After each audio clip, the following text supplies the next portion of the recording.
buenas tardes, ¿cómo les va? Empezamos una nueva emisión de Los Siete Locos. Hoy con un programa muy especial porque vamos a recordar a Roberto Fontana Rosa. Esta semana se cumplieron 10 años de la muerte de Roberto Fontana Rosa. Tenemos una mesa importante de amigos y colegas de Fontana Rosa.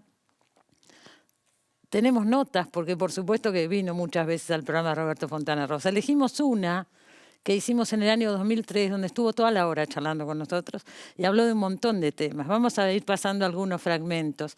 Esa no fue la última vez que lo entrevistamos. Al año siguiente fue el Congreso de la Lengua en Rosario. ¿Se acuerda? Ahí dio el discurso sobre las malas palabras, famoso ya, ¿no? Y le hicimos una entrevista en Rosario, pero elegimos esta, de 2003, todavía estaba sano, perfectamente. Nada hacía imaginar lo que iba a pasar 4 años después, ¿no? En esa nota habla de todo. Vamos a pasar ahora a un primer fragmento donde habla del dibujo, ¿no? De cómo dibuja, qué piensa de su propio dibujo. Y después lo comentamos con nuestros invitados. Ahí va. A ver, ya empezaste a dibujar, Roberto. ¿Qué dibujaste? Dibujé como los chicos en la escuela, un perrito, un loro, una gallina. Corriendo la cámara cámara a ver si te lo hagan. En definitiva son Mendieta, está por ahí también. Los personajes que uno hace habitualmente, ¿no? ¿Y vos hacés eso de, por ejemplo, qué sé yo, hasta yo cuando hablo por teléfono hago dibujitos? ¿Vos hacés dibujitos todo el tiempo por la vida? No, posiblemente antes más, en los bares, por ahí, dibujando en las servilletas de los bares que son bastante propicias por el simple hecho de que están ahí, no porque el papel sea bueno. Generalmente se hacen grumos, claro, y se mancha, etcétera, etcétera.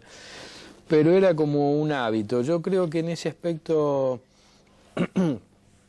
todos, cuando digo todos, me refiero más bien a los amigos, que sea el Negro Cris, Caloi. Teníamos como una cosa compulsiva, ¿no?, por el dibujo. O sea, era juntarse y dibujar y estar permanentemente mostrándose. Juntos, entre ustedes, hacían cosas, se las pasaban. Pero no que te diría que nos habíamos reunido para eso, sino cuando estábamos en boliche o en la casa de alguien, y era como muy frecuente el asunto de dibujar. A mí eso un poco se me ha pasado. Pese a que tengo siempre una necesidad como fisiológica de dibujar, ¿no? Haciendo siempre la salvedad de que no me considero para nada un gran dibujante. Creo que soy un dibujante correcto. Todos los humoristas dicen lo mismo. Quino, cuando estuvo acá, Quino también dijo, yo dibujo tan mal, dijo Quino. Es que con el Quino por ahí hemos hablado mucho de eso y uno se acompleja, o nosotros nos acomplejamos al lado de algunos otros, ¿viste? Siempre mencionamos a algunos colegas que realmente son muy virtuosos. ¿Cómo quién, por ejemplo? El Negro Cris es muy virtuoso en lo que es la facilidad de línea, de expresión. El Menchi Sabat, por ejemplo, Nine, ¿viste? Son tipos que en parte te entusiasman y en parte te desalientan, porque vos decís, no voy a poder dibujar nunca como este. Lo que pasa es que yo creo, y lo hemos hablado a veces con Quino, me parece que el estilo que él forjó durante tanto tiempo es el que mejor cuenta sus historias. Y por supuesto no es un mal dibujante. Lo que pasa es que comparados a nivel mundial, porque ya estamos hablando del nivel que está él, con algunos dibujantes que son realmente muy virtuosos y mucha facilidad de línea, por ahí se siente como cohibido, y a mí puede ocurrirme lo mismo. También te pasa. Pero mira, pensaba, ¿no? Quino me contaba que él, por ejemplo, corrige muchísimo, borra mucho, es detallista. Vos no tenés un trazo detallista. A mí me da la sensación de que vos dibujás. No, pero ojo, una cosa es estar dibujando acá, donde uno está repitiendo figuras que ha hecho miles de veces. Pero no, también es cierto, yo puedo dibujar sin boceto previo, con cierta soltura, digamos. No es una línea entrecortada, ¿no? Pero esa sensación de que no. Claro, pero a la hora de hacer ya el trabajo concreto, generalmente hay un boceto y también borro, porque eso te permite no perder tanto tiempo si te salió todo mal, ¿me entendés? Porque si vos te largás directamente a tinta, si sale bien, sale muy espontáneo. Pero si sale mal, tenés que empezar de nuevo. Hay que hacer otro. Hay que hacer otro.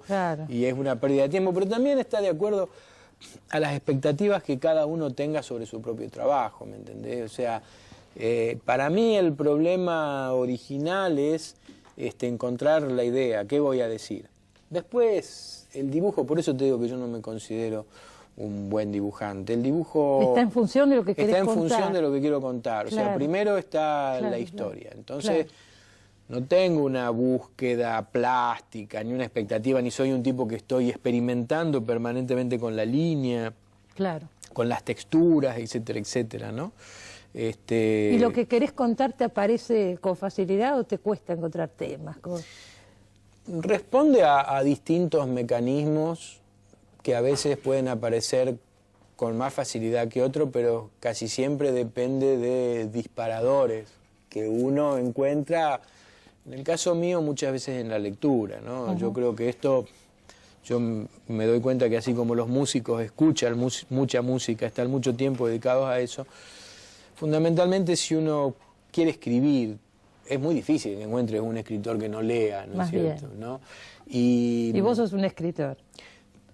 Además has trabajado mucho en tus tiras, en temas literarios también. Claro, claro, pero te digo porque son zonas donde uno encuentra temática y te repito, sirven un poco como orígenes de ideas o lo que sea. Pero hay distintos planos del trabajo, porque en el trabajo de los chistes de todos los días, bueno, fundamentalmente trabajo con el diario, o sea, tomo el diario, lo leo y veo qué es la noticia que está dando vuelta o qué noticia me puede generar o disparar un chiste. Pero es una cosa bastante mecánica o de aplicar determinados mecanismos, ¿no? Claro. Mucho más allá o más acá de lo que se llama románticamente y un poco falsamente inspiración, ¿no? Lo que pasa es que suena mucho mejor lo de la inspiración, pero si yo tuviese que esperar la inspiración como esos rayos de luz que entran en las estampitas religiosas, que tengo que entregar todos los días, me muero de hambre. O sea, yo tengo que ir a buscar el material, ¿no? Bueno, Daniel Divinsky, Juan Sasturain, Miguel Rep con nosotros. Me llama la atención porque lo mismo dice Quino, que no dibuja bien. ¿Qué decís vos, Miguel? Entiendo lo que dice. No es un virtuoso, no es un dotado como los nombres que barajó ahí. Pero era funcional, su dibujo era funcional. Yo creo que la irrupción de la línea del negro en el 72, junto con la de Christ en las revistas Satiricón, Hortensia y luego Clarín, fue un aire fresco en el tema del humor gráfico y en la línea. Y parecía que iban como parejitos en tanto a ser los dos dotados, sin embargo uno se quedó más en la letra y el otro siguió en el dibujo, ¿no? Y los primeros dibujos del negro eran una línea muy suelta, que medio que tenían como deuda con el dibujo realista. Él quería hacer historietas a lo Pratt o a lo Roy Crane, y hay como un esbozo medio plástico que después no se concretó porque fue a parar a un dibujo funcional, te diría, más hacia Disney o hacia Dante Quinterno que hacia lo que había prometido al principio, que era Castañino o Carlos Alonso, ¿no? Claro. ¿Estás de acuerdo vos, Juan? Sí, en general sí.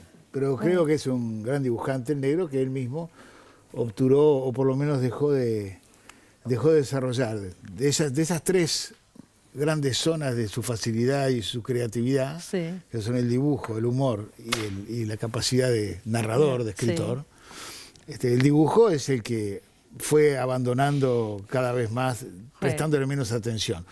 Pero yo creo que es un gran dibujante. Creo que es un gran dibujante, no es un buen dibujante, es un gran dibujante. Cuando trabajaba temáticamente sobre ciertas zonas, yo tuve la suerte de tener alguna vez la posibilidad de que él me ilustrara algunos textitos de fútbol.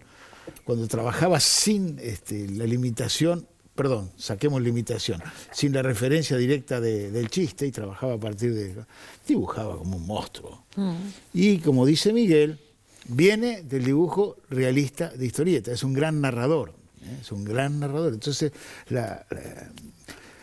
más allá de que haga su dibujo, al final hiciera su monito en referencia solamente al chiste, en general contaba sin necesidad del globo, ¿no? Es un extraordinario dibujante el negro. ¿Qué decís, Daniel? ¿Vos lo empezaste a editar en qué época? De todo esto que estamos hablando. En 1970, o sea, hace casi 50 años. Casi 50 años. Con relación a lo que decían del dibujo, Quino siempre dijo que le envidiaba al negro la forma en que dibujaba las manos. Quino decía que no sabía dibujar manos, que una vez en una estatua había dibujado un prócer con una mano con 6 dedos. Y en cuanto a lo que dice Miguel sobre Crist siempre dijo que él hacía primero el dibujo que se tenía ganas de hacer y después pensaba que chiste verbal agregarle. O sea que al revés, procedía dándole más trascendencia a eso. No, a mí el negro siempre me fascinó porque desde mi torpeza para dibujar confesada, fue la única materia que tuve que dar examen en el secundario. ¿Vos? Tuve que prepararme en una academia, ir a dar examen en diciembre de dibujo, hacer bajo relieve. Había que ser malo, porque que te bocharan en dibujo muy era malo, raro, ¿no? Era muy malo. El segundo año también tuve dibujo y por suerte la profesora era bastante culta, entonces yo hablaba con ella sobre pintura, que trataba de informarme antes, porque no era que supiera tanto tampoco, para no tener que dibujar. Y así te salvabas con el eso. segundo me salvé. Y después, es decir, la relación con el negro siempre fue doble. Por un lado con sus caricaturas, por sus chistes gráficos, y por otro lado con la escritura, porque del primer libro que él publicó de cuentos, se llamaba Los trenes matan a los autos, que no lo publicó de la Flor, lo publicó una editorial rosarina, que creo que se llamaba Encuadre, que era de Juan Carlos Martini, y era un libro que tenía algunos cuentos divertidos y algunos dramáticos. Creo que fue su única tentativa de hacer literatura dramática, no de humor. Pero digo, ¿a quién empezaste a publicar antes? ¿A Quino o a Fontana Rosa? A Quino. Aquino en el 70 y casi inmediatamente después. Casi inmediatamente. En el 71 Fontana Rosa. ¿Ya era muy conocido? No. Bueno, Quino enormemente No, Quino conocido. sí, digo. Robert. No, Fontana Rosa no, al punto que el primer libro, ¿cómo se llamó? ¿Quién es Fontana Rosa? Ajá. Porque él hizo poner un cintillo en la tapa que decía ver respuesta en página 3 y decía que era un humorista rosarino, que había colaborado con la revista Zoom, con la revista Hortensia, que en ese momento estaba empezando a colaborar con Clarín y que colaboraba con muchas más revistas comprándolas. Y que su vocación oculta era la danza. Claro, la danza.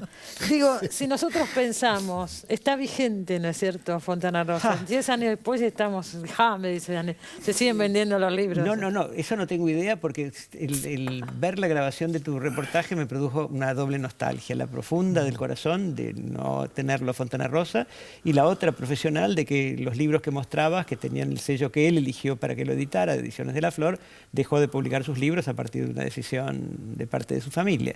Hubo un litigio ahí, hubo un problema. Un litigio que todavía no terminó, pero que no es el tema para este momento de recordación. Te decía que me pidieron para el corresponsal en Buenos Aires de la BBC en castellano, que querían hacer un informe sobre Fontana Rosa, que seleccionara una cantidad de chistes gráficos. Y estuve repasando Fontana Rosa y la política, un libro de los años 80 que yo no había visto desde hace mucho tiempo. Y el 90% de los chistes podrían haber sido dibujados anoche mismo, sobre todo porque aluden a una realidad tan triste como la que enfrentamos hoy en el país, ¿no? Es decir, ¿O será que el país es cíclico, entonces siempre hay actualidad en lo que dijo Fontana Rosa hace tantos años? Claro, Quino decía que lo que él lamentaba de la vigencia de Mafalda era que su crítica no hubiera tenido resultado y que siguieran siendo eficaces los chistes en cuanto que la realidad no se había modificado. En el caso del negro esto es flagrante. ¿Qué dicen ustedes? ¿Por qué perdura con tanta fuerza? ¿Qué es lo que aportó diferente? ¿En qué? ¿En la escritura? No, por ahora hablemos autor? del dibujo. Después vamos a hablar en el bloque que viene, si quieren, de él como autor de cuentos, de novelas, porque son dos cosas separadas, ¿no? No estoy muy seguro en el tema del dibujo. Yo pienso que el negro lo celebramos. Tiene personajes inolvidables. Lo celebraremos siempre, más que nada por su prosa, por sus cuentos. Yo pienso que él se vuelve universal, él se vuelve esto que celebramos por su prosa. Ahí es donde por la prosa. Me parece que sí. Me parece que en lo demás él siempre acudió a la parodia, lo cual para mí baja un poquito el estándar, porque la parodia siempre se basa en algún modelo, ¿no? En cambio, en los cuentos, él crea un mundo y es precioso, es precioso. Ahí es donde yo noto que está el autor Fontana Rosa. Por supuesto que sus trabajos así gráficos son importantísimos, son maravillosos. Boogie, Sperman, Semblanzas, Inodoro, por supuesto. Pero es un largo chiste. ¿No? Son un largo chiste. Es un chistoso. Es un hombre que siempre ha buscado divertir a la gente y con un formato que quizás se le acotaba. En cambio, la libertad, yo pienso que siempre ha tenido laburando los cuentos, que Daniel conoce muy bien, ¿no? Los cuentos y la novela. Ahí creo que ha tenido más libertad que en el formatito que le daba Clarín, en la paginita que le daba Viva o bueno, Mengano. tenía los libros también. Bueno, pero eso viene de cajón porque es recopilación, ¿no? En cambio, yo creo que su libertad autoral la ha tenido más que nada en el formato libre de la prosa. ¿Vos qué decís? Sí, yo coincido parcialmente con Miguel. Yo creo que la parodia aparece como disparador tanto en el dibujo como también en los primeros cuentos. En la narrativa, inicialmente, él tiene dos registros, los paródicos y por otro lado la observación y la oreja de lo cotidiano, ¿no? Son los dos grandes registros que él manejó con tanta maestría, ¿no? Y en el dibujo lo mismo, es decir, en el humor gráfico lo mismo. Creo que va